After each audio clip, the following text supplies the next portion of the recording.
Oh, right. Man, it feels like it's been forever for me in a lot of ways. It feels like, man, I haven't done a show like this in over almost a week and a half. And I haven't done a show in a week and a half except for the Sunday night cartoon show.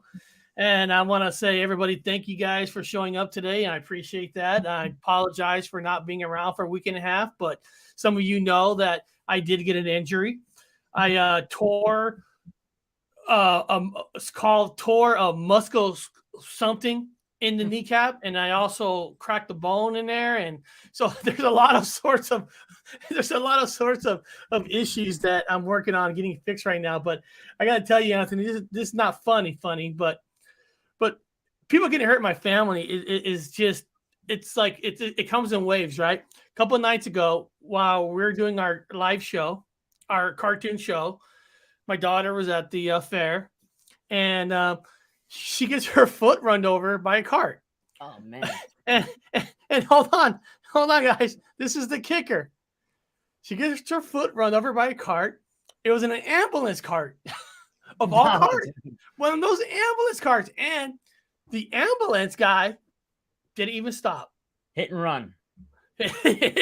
Around my daughter, and had to take her to the doctor yesterday, and she had to get a boot. No, nothing broken. Oh, thank God. Just bruised. But it's just like, man, when it rains, it pours. Jeez, man. You know, that sucks, bro. Glad she's all right in a sense that it's not broken. It's just like one thing after the other. It's just like, always is, man. It is. And guys, I thought today's show, why not base it on some ARC videos, some videos about the ARC and some videos about King Tut? Yeah. Some might be some information, might be some stuff that we don't know about. I thought, hey, it'd be kind of fun. And also, I'm going to share something with you guys real quick before we get into the ARC videos or King Tut videos. I shared this with Anthony today of one of the new characters that's going to show up for the next cartoon. And when I show you guys this, I don't have a person yet to voice this character. So if this is something you guys want to donate something to the channel and you want to voice a character, email me, paranormalhighway13@gmail.com. And this is the character that I'm talking about.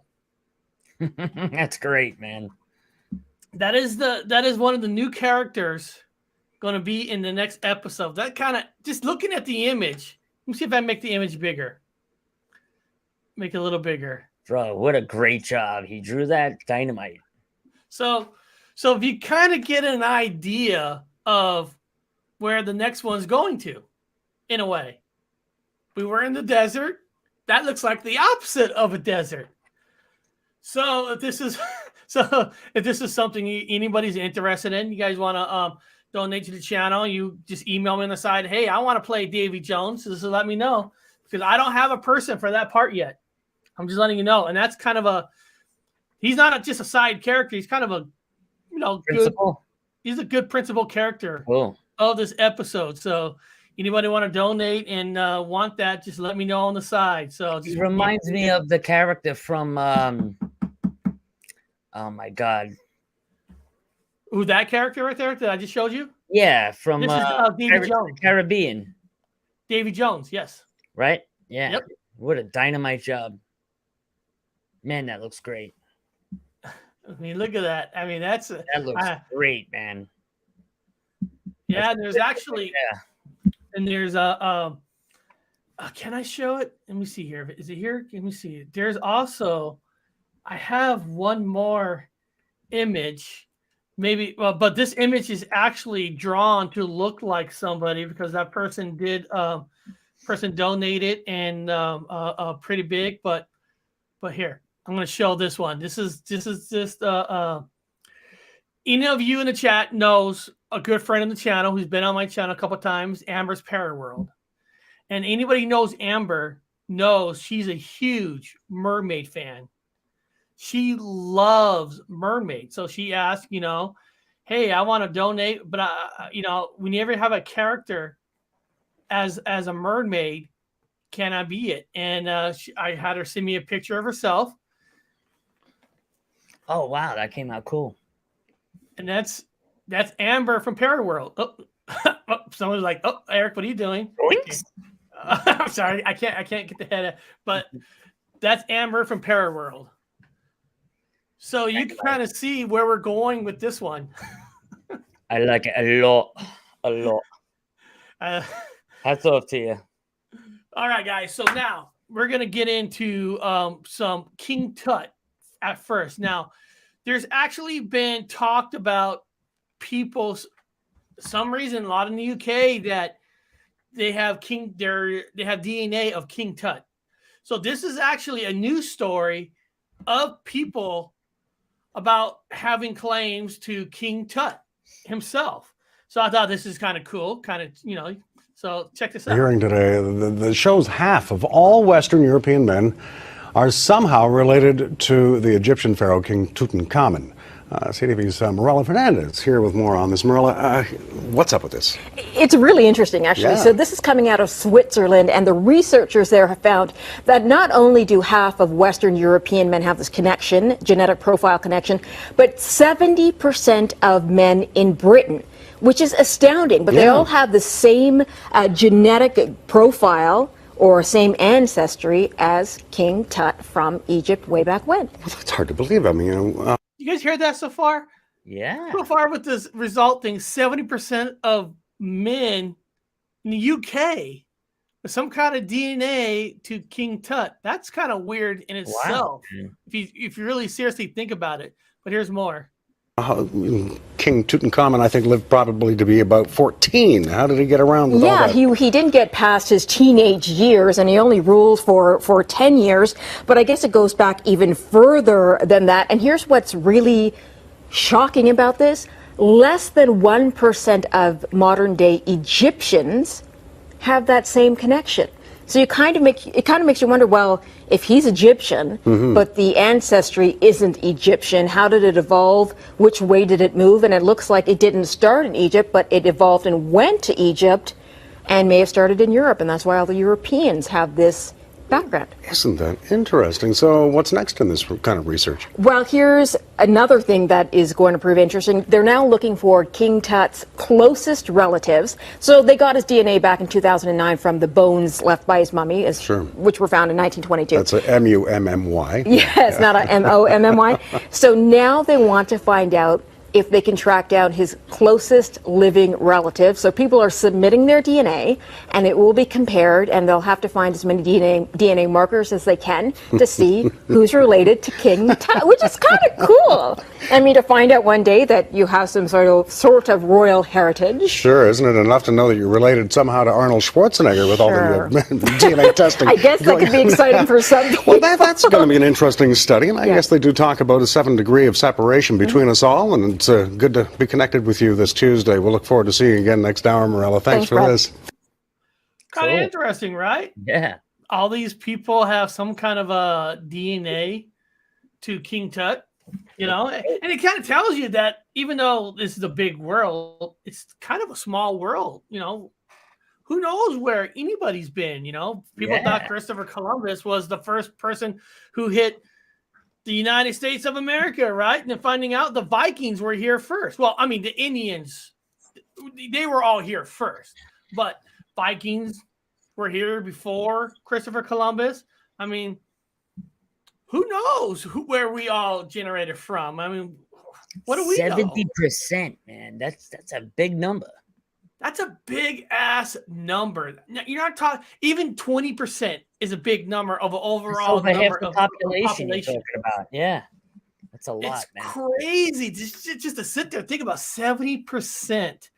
Now, this King Tut is what killed King Tut? Because if you guys looked at King Tut, he died like at 19.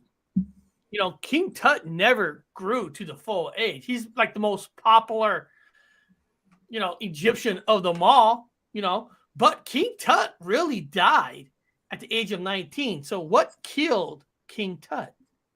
Believes it just solved a mystery that has endured since ancient Egyptian times. What killed King Tut? Researchers are taking a fresh look at forensic evidence left behind more than 3,000 years ago. Elizabeth Palmer is in London. Liz, good morning. Good morning. Well, King Tut was by far from being one of the most powerful of the ancient Egyptian pharaohs, but he's certainly the most celebrated. And now, 3 millennia after he died, people are still fascinated by the circumstances surrounding his death. You can tell from Tutankhamun's death mask that he was young, very young. In fact, he was only 19 when he died. After the Egyptologist Howard Carter discovered his tomb and its fabulous contents back in 1922, Tutankhamun's mummy has been taken out of its wrappings and examined, inspected, x-rayed, and even scraped for DNA. Now, armed with all that data and supported by modern science, Chris Naunton and his colleagues decided to go back and take a fresh look at Carter's original notes, which he'd never followed up. He was absolutely meticulous in observing tiny details, but as I say, just the quantity of the material defeated him. For example, Carter says, near the flesh of the king, the wrappings were nothing more than charred powder. So, could they actually have been burned? Naunton put together an experiment to show that, yes, under the right conditions, the linseed oil used in the linen wrappings could have caught fire. Well, it's produced a fair bit of smoke. We were able to show in the lab that if the conditions are right, it's only a few hours before you get to about 300 or 400 degrees, crazy temperatures. And the most basic question, how did the teenage king die in the first place? Scientists have speculated for decades that it was malaria that killed him, or a head wound, or a leg infection. Certainly his skeleton shows he had broken bones up the left-hand side of his body, and that, to Naunton, suggested a new explanation, a chariot accident. The team that reconstructs accidents for the British court system modelled what might have happened. Did he topple out as he was driving, or get run over? And they concluded that actually he was hit while kneeling, for some reason, in the way of the chariot. I think, strangely enough, that he seems to have had a fairly undignified end. If indeed he did suffer this accident. And that if, of course, is going to trigger yet another wave of speculation. It is something to think about. Dying at 19. Listen, if he was that powerful, maybe he was murdered. I read that he shattered his femur. Yeah, I read that's how it. So that chariot story makes sense then. But what if he was beat up by a big heavy metal stick or something? I mean, I don't know. I mean, they're just speculating. How could they know? I mean, nobody really knows, because something at 19 years old, and it did make sense that they thought he died of some kind of sickness, but a sickness and a broken back? No. So that's kind of a interesting one. And I hear this other one is, now this is the mystery of King Tut, in honor of the cartoon that we did last week, guys. This is why I'm doing King Tut and the Ark today, kind of in honor of the cartoon. The north wall of the burial chamber of Tutankhamun. Is there a hidden chamber behind it? I'm pretty cautious as a scholar. I don't stick my neck out too often, but I'm prepared to stick my neck out here because I think there is something to investigate. If I'm right, well, fantastic.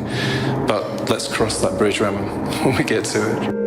Despite the skepticism of other Egyptologists, Nick Reeves is still sticking by his theory. This story, of course, begins back in 1922 with the tomb's discovery by another obsessive middle-aged British Egyptologist, Howard Carter. We still have the original plate glass negatives. A tomb filled with strange animals, statues and gold. Everywhere the glint of gold. Carter, posing as he prepared to break into the burial chamber, marveled at the treasures, but was also puzzled. The architecture, the layout was odd. For a royal tomb, it was surprisingly compact, just 4 chambers. And strangely, after descending the steps, you turned right into the burial chamber, usually a sign that the occupant was female.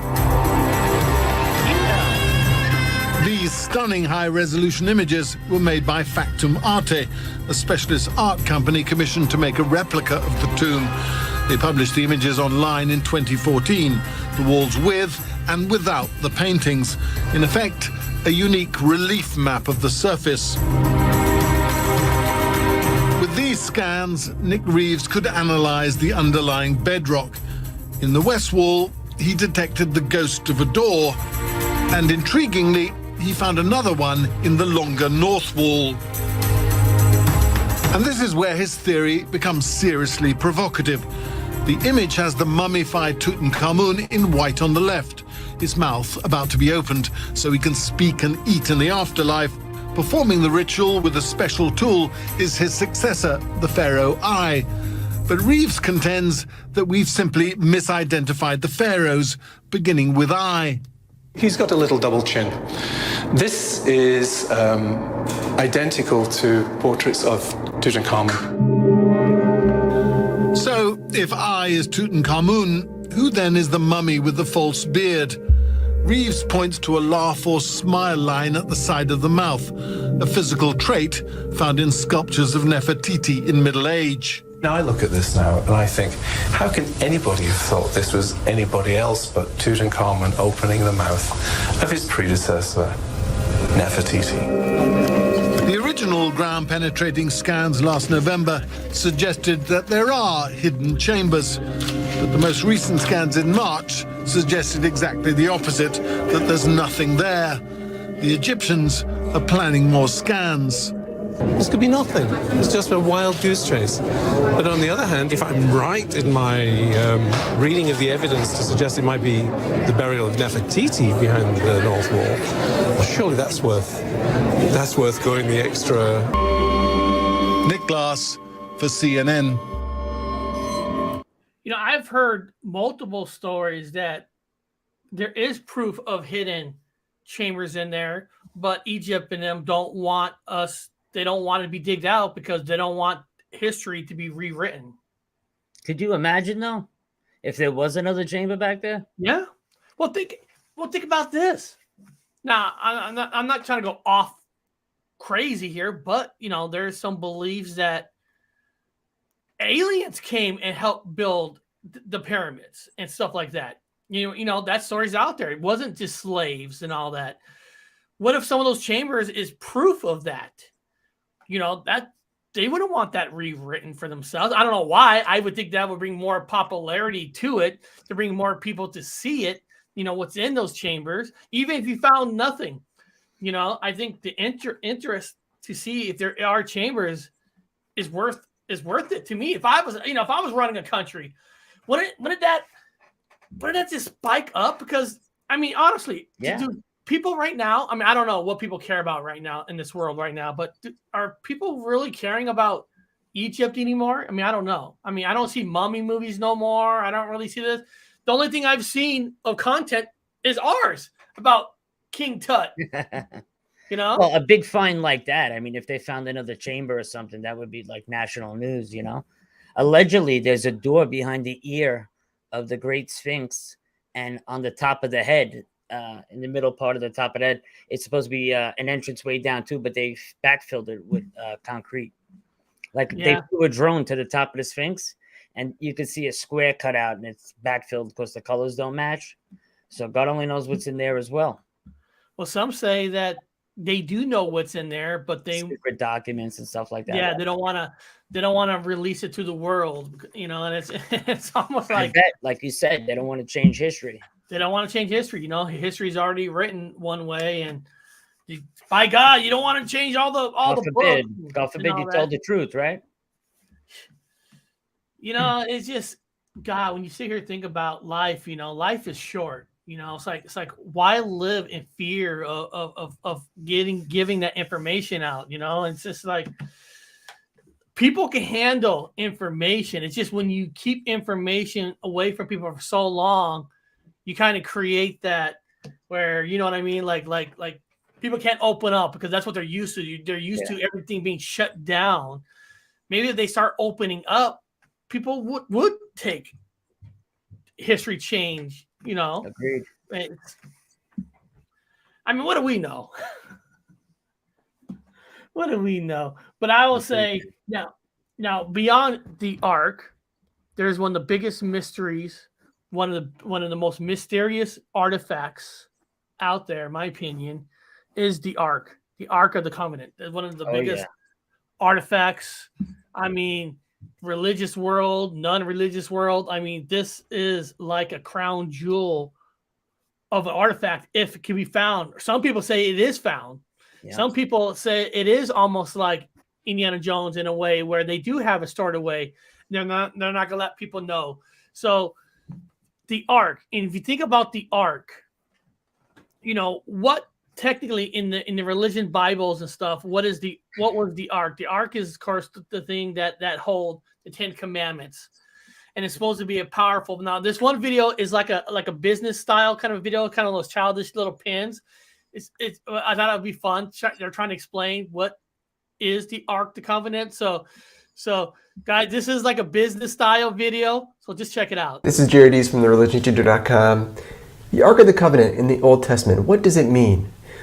The Ark of the Covenant was created by the people of Israel to hold the tablets of the 10 Commandments. But it also held. Okay, so for one thing, that's number one that most everybody knows, that it's to hold the 10 Commandments that Moses brought down from the mountain. So that's Sinai. Number one. Some manna, some of the bread that came down from heaven to feed the people of Israel as they wandered the desert, and then the staff of Aaron, or the rod of Aaron, that had a significant role in helping free the people of Israel from Egypt. And so not just the tablets, bread that help feed the people, and the staff are all supposed to be inside the Ark. It looked kind of like this. It was a box with golden cherubim or angels on top. There was rings in which two long pieces of wood could be used to carry it around, because the people of Israel wandered the desert with this Ark of the Covenant. It was a source of strength for them in battle, a source of recognition that God was there among them, with them, and the Ark was showing that. When they would stop and make camp, they would put the Ark of the Covenant in a tabernacle, a tent. When the temple was constructed in Jerusalem, the Ark of the Covenant was put in the temple instead. Even bringing the Ark into the city of Jerusalem was a great moment for King David. He was dancing around the Ark in joy because here the presence of God is being brought into the Lord's city. So the Ark of the Covenant has a significant role for the people of Israel in the Old Testament. It literally held the tablets, some of the manna, and then a staff. It was a recognition of God's holy presence here on earth among the people. Go make disciples. God bless. And some people believe that the Ark is basically a telephone to talk to God. There is a belief in that. I mean, that's one of the beliefs they did in the Raiders movie. You know, and they want to open up to talk to God. Now, the weirdest thing about that is, say it was a telephone. just go with me on this. Say it is a telephone to God. Of all people that wants to use it to talk to God, Germany back in that era is not the group that should want to try to talk to not God. At all. I mean, I'm not trying to laugh at it, but the truth, there is truth to that. Adolf Hitler was huge in these type artifacts because he was looking for anything that could give his army an edge, power. That part is actually true. But to think that the Almighty is going to help them, I mean, you had to be a madman, a crazy person to even think that, you know?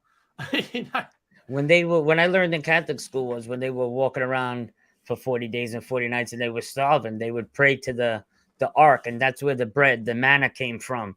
Started raining down from the heavens when they prayed to the Ark of the Covenant. It started raining from the heavens. That's what they called it back then. It was called manna. It was like a flake type bread stuff that rained from the heavens.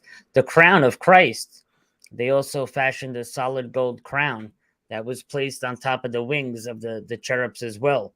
that's also missing that they also think is inside the Ark of the Covenant. Matt says King David supposedly had it buried in the gold mines of Queen Nefertiti in Africa. There is still the true tribe in Africa that protects it.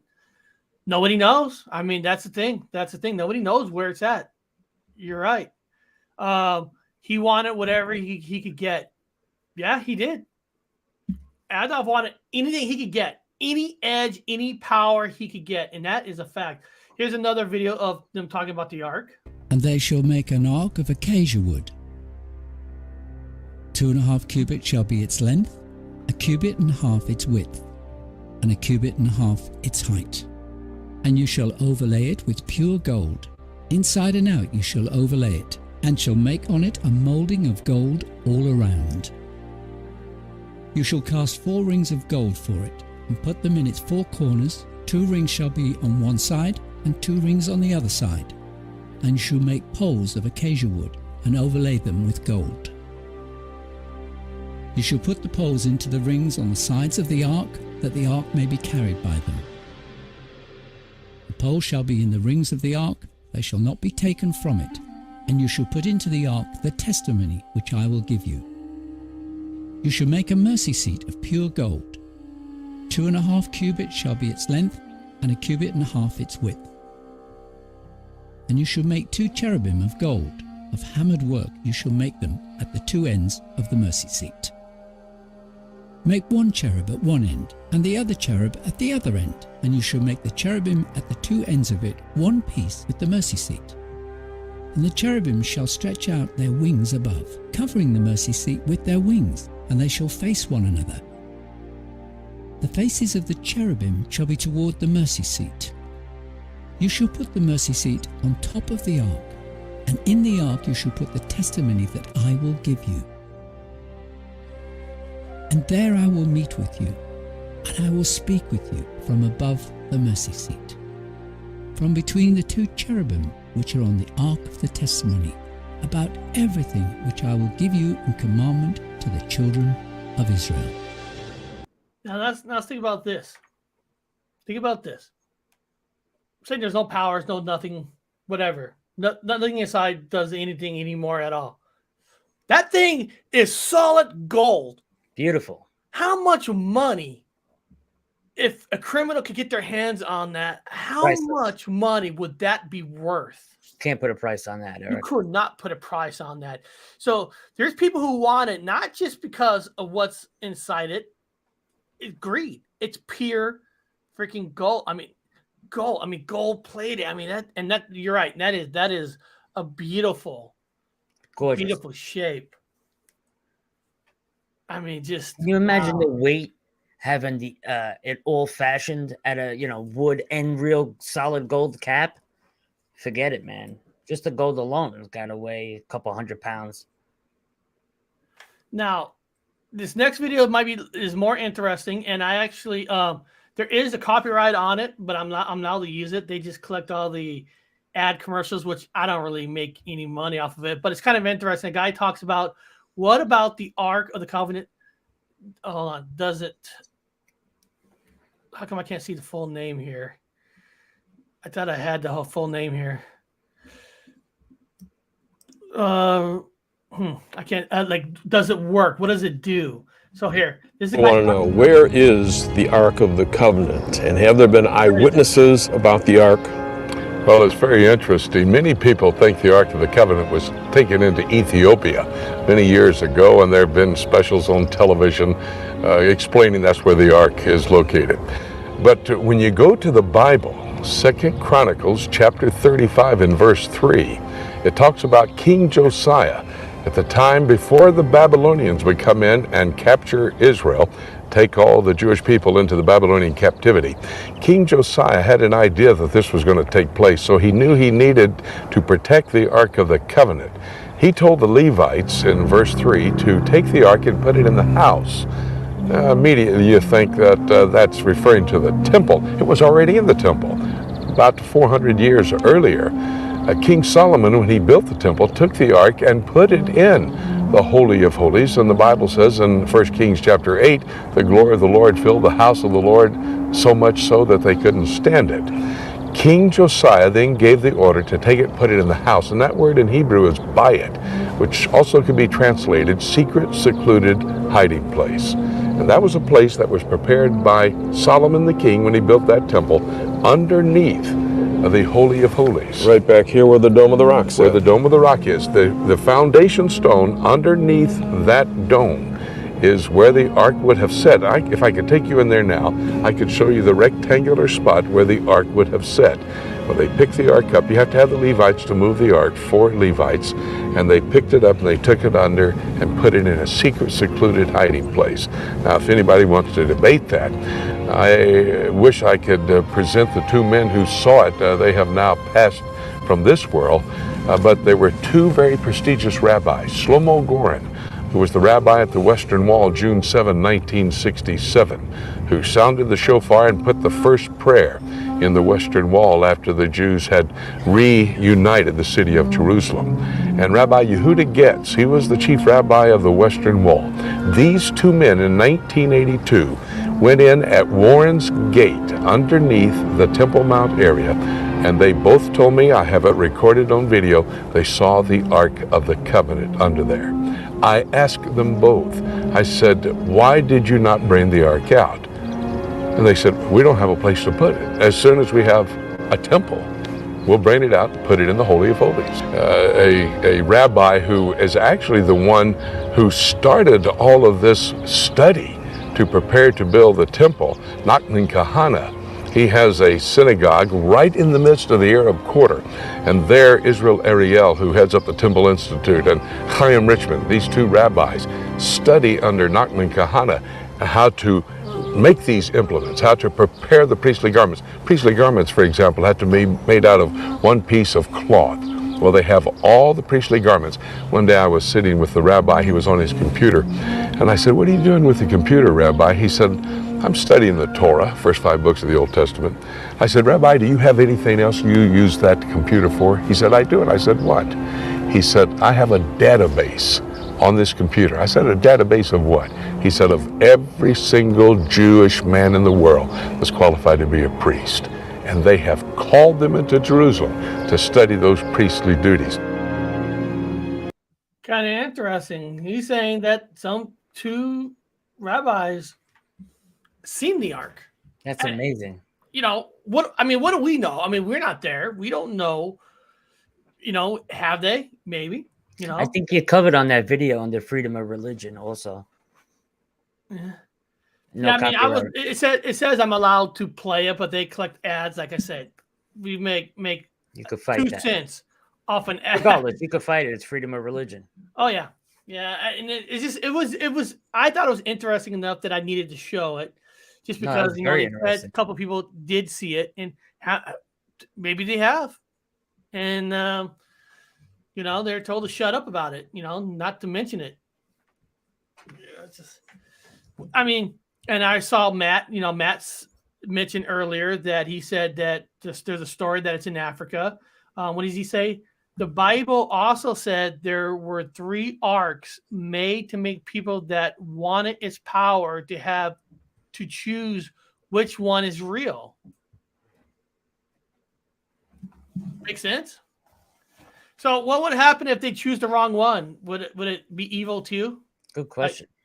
I'm curious, kind of like, remember Indiana Jones and the Last Crusade, where that one's about the Holy Grail. I know we're not talking about the Holy Grail, but they had different Holy Grails, and one of them drunk the wrong Holy Grail, and he melted or died or collide until Indiana Jones drunk the real dirty one and found out it's the real one. I'm wondering if there's 3 arcs, if they open up the other 2, because if that's true, maybe that's the arc that they opened up in Raiders of the Lost Ark. It wasn't the right one, and that's the reason why everybody died. I think everybody died because they were evil, except for Indy. Yeah, that's what I thought too, because they weren't of God, that they were killed. They weren't sacred or whatever. Now, this last one, I got one more video. This is the actual video clip from Raiders of the Lost Ark when Indiana Jones was talking about it. This is also copyrighted, but not to the They get the ads. I don't care. I thought this was, to me, this of all the Indiana Jones movie. I know a lot of people like The Last Crusade. To me, hands down, Raiders of the Lost Ark is the best of them all, in my opinion. Here we go. You must understand that this is all strictly confidential. Eh? I understand. Yesterday afternoon, our European sections intercepted a German communique that was sent from Cairo to Berlin. Now, You see, over the last 2 years, the Nazis have had teams of archaeologists running around the world looking for all kinds of religious artifacts. Hitler's a nut on the subject. He's crazy. He's obsessed with the occult. And right now, apparently, there's some kind of German archaeological dig going on in the desert outside of Cairo. Now, we've got some information here, but we can't make anything. I'm going to continue playing it, but Second Star Survivor, Matt, add some more information if you want in there. And the reason I'm pausing it, because sometimes if YouTube thinks you're playing the movie, it'll stop the broadcast right in the middle of it. So sometimes you got to pause it here and there so it doesn't think you're playing the movie. Out of it, and maybe you can. Tanis development proceeding. Acquire headpiece, staff of Ra, Abner Ravenwood, U.S. Before I go forward, Anthony, now they mentioned the word staff of Ra. In that one video, they talked about a staff being inside the ark. Is that the staff of Ra they're talking about that's inside that ark?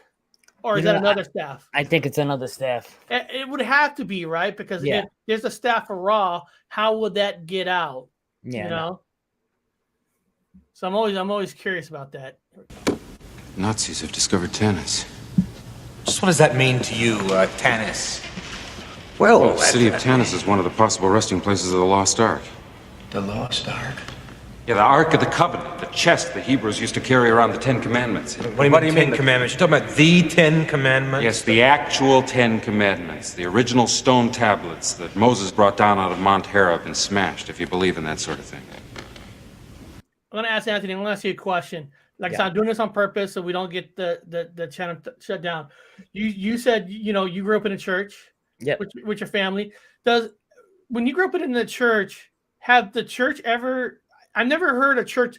I went to church before, but I've never heard them ever tell the story of the ark in the church. So when you went to church, was that ever a story that they talked on a Sunday school? Yeah, of course we learned about it. Wow. So I didn't know that about the ark.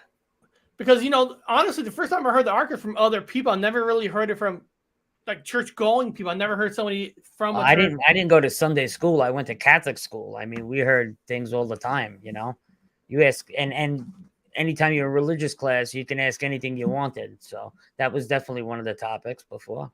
That is cool. We learned all the same stuff we're discussing now about Did you guys ever go to Sunday school? Well, look. The Hebrews took the broken pieces and put them in the ark. When they settled in Canaan, they put the ark in a place called the Temple of Solomon in Jerusalem, where it stayed for many years until all of a sudden, whoosh, is gone. Where? Well, nobody knows where or when. However, an Egyptian pharaoh... Shishak. Yes, invaded the city of Jerusalem around about 980 BC, and he may have taken the ark back to the city of Tanis and hidden it in a secret chamber called the Well of Souls. Secret chamber. However, about a year after the pharaoh had returned to Egypt, the city of Tanis was consumed by the desert in a sandstorm which lasted a whole year, wiped clean by the wrath of God. Obviously, we've come to the right men. Now, you seem to know all about this, Tanis. Which is exactly what the Nazis are looking for. Now, what does this ark look like? There's a picture of it right here.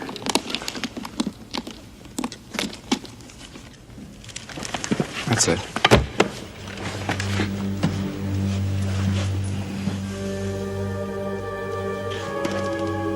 Good God. Yes, that's just what the Hebrews thought. Now what's that supposed to be coming out of there? Lightning. Fire. Power of God or something. Beginning to understand Hitler's interest in this. Oh, yes. If I would have looked at that picture, I wouldn't even think about being fire. Honestly, I would have thought The light because of the thing's Christ. gold, I would have thought it'd be like the sunlight flashing. But hearing them saying that wrath of God, evil things are happening. That's really interesting. The light of the heavens is what it's supposed to be. And then here, Matt was putting some pretty good stuff in the chat. He put, it wasn't the flat formatrans. It was first destroyed when Moses threw them on the ground when he came down because the Jews were worshiping the brass bowl. Then he wrote, Moses had to climb again and have a second set modes to hold. And then he wrote, Moses killed a lot of Jews, destroying the first commandments. Yeah, like I said, I don't know what's true and what's not. I'm not a pure I'm not a pure religious person. I study a little bit. My grandpa was actually a minister for a church. He actually built furniture for the church even when he retired, and he used to take us, and we used to sit inside the church on this furniture that he built. That was very cool. My dad built a church, Holy Rosary on Staten Island. He built the not the Ten Commandments, the Stations of the Cross out of stone.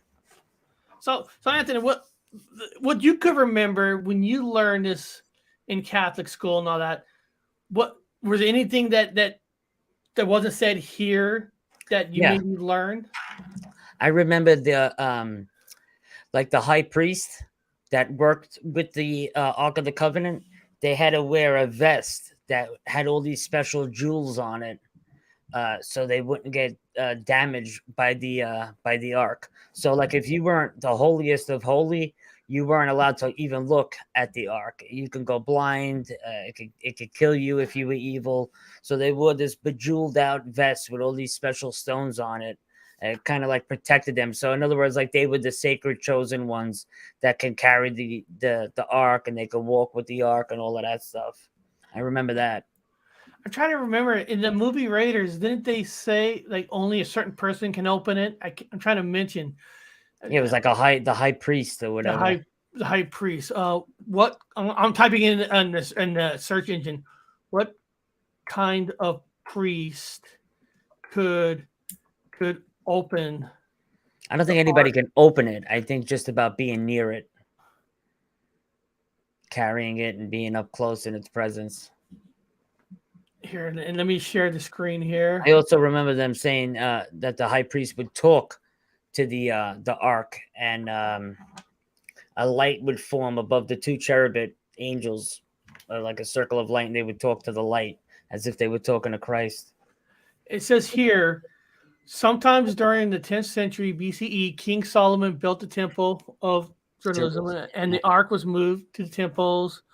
The holy, the space was accessible only to the Israelite high priest, and only once a year on Yom Kippur.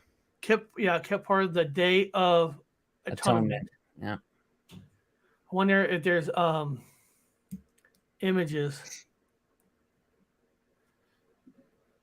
I mean, these images of this thing is Look really if you see any of the images of the vest with the jewels. I'm trying to see if there's a like a priest.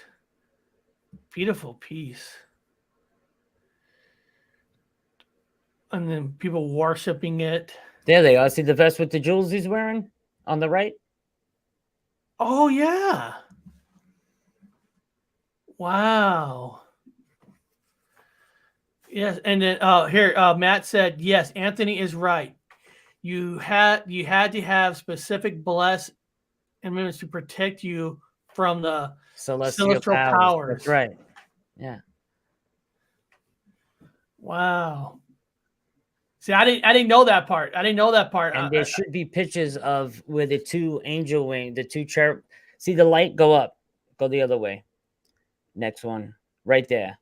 See in between the two cherubs, the light.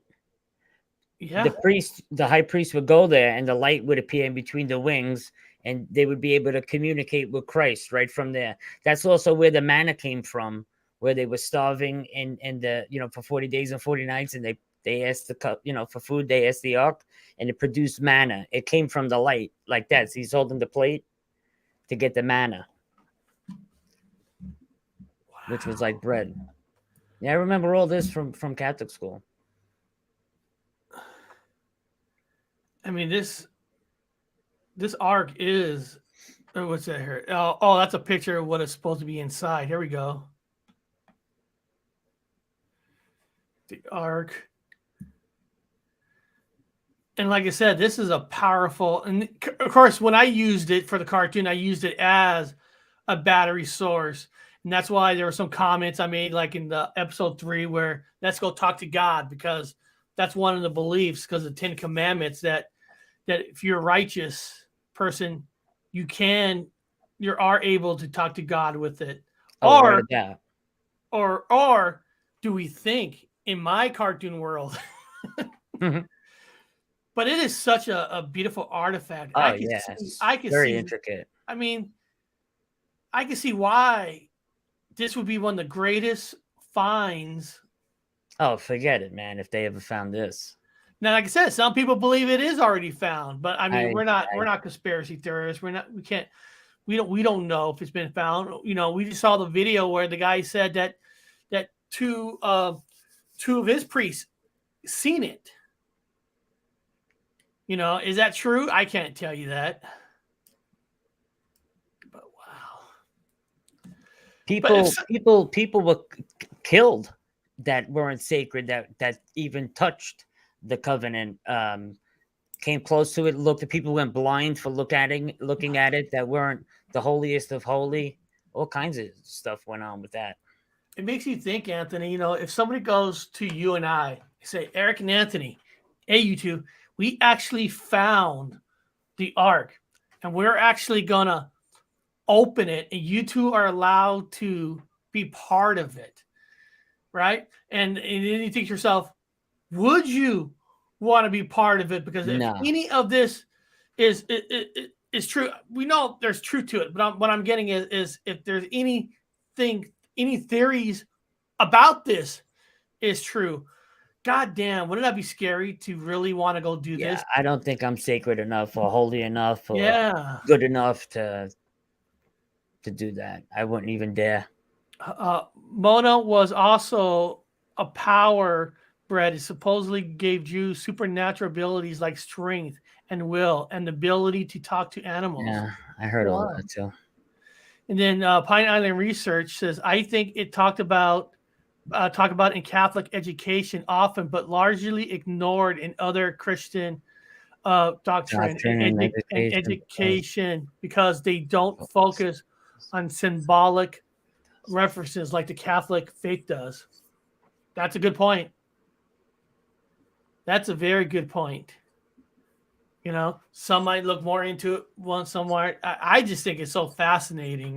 There's symbolism in the Catholic religion everywhere, like with the archbishops and the Pope. They wear that hat, that pointed hat.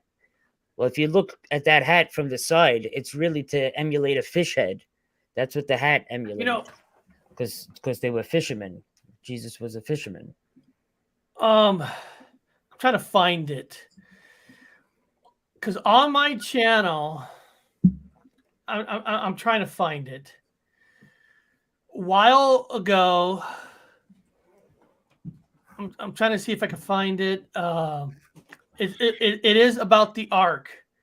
Let me see here. Is it here? Let me find it here. Where is it? Here it is. Here it is. Let me share the screen. If my brother had another theory about the ark.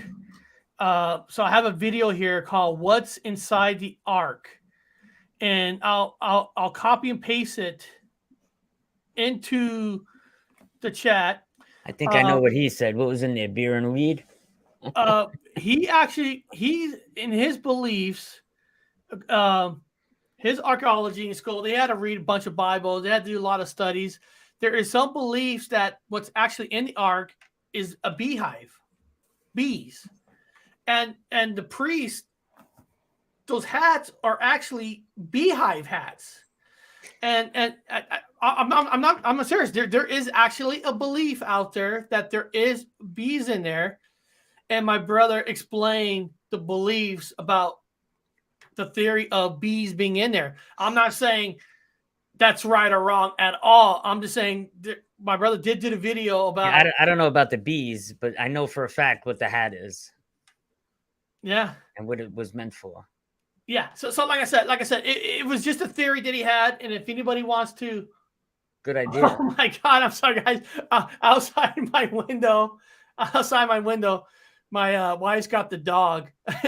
She's showing him through the window while I'm talking to her. So I got this English bulldog. Like, what am I doing? What am I doing? I want to be in there. So if you guys want to hear that theory about the bees, I put the link in there. Check it out. I cut it out from a 2-hour video. It's only I cut it out just for 20 minutes. I put that theory in 20 minutes. So if you guys want to check it out, you can. Pine Island Research also wrote the Catholics' sacraments are adorned in symbolic reference. It's scapula during Mass, the coatlix showing the crucified Christ, palm status of Mary. What time, Matt? Eric, do you want to be my guest tomorrow on the channel to discuss this more? Matt, just tell me what time, because tomorrow I'm going to show you. I'm going to share this because tomorrow, 9 a.m. Pacific time. This is Pacific time, people. I'm going to be on with Anthony right here on Identify as First channel.